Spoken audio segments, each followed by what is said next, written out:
गौरी साहब बताइएगा कि मौलाना फजल रहमान साहब एक बड़े गैर मामूली दौरे के ऊपर अफगानिस्तान पहुंच चुके हैं और उनकी काबुल के अंदर अफगान हुकूमत के सरकर्दा रहनुमाओं के साथ मुलाकात होनी है।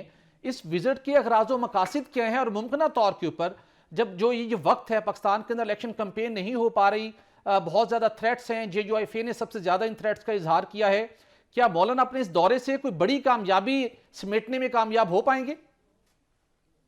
बहुत शुक्रिया सुहेल साहब।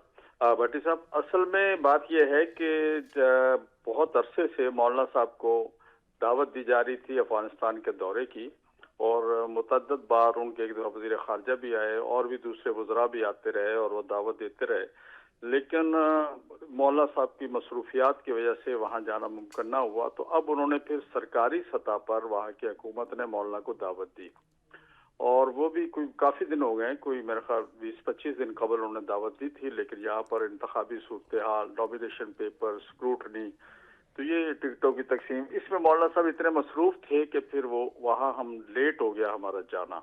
ठीक। तो बेसिक चीज़ ये है कि पाकिस्तान और अफगानिस्तान के दरमियान में कुछ तलखियाँ पैदा होती जा रही हैं और दिन ब दिन बढ़ती जा रही हैं, और जो मैं समझता हूँ कि नामुनासिब है कि हमने बहुत अरसा अखलाकी तौर पे और माली तौर पे इन हजरात की मदद की है जो वहाँ हुक्मरान है। तो फिर एक ताल्लुक भी हमारे दोनों कंट्रीज के दरमियान उलमा का और उनके साथ है।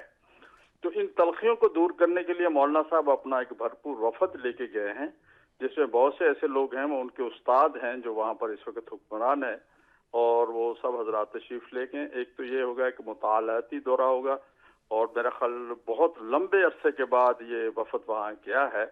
और दूसरा ये कि हम इन दोनों ममालिक के दरमियान जो तलखियाँ हैं जी। उनको इंशाल्लाह कम करने में इनका दौरा ये मददगार साबित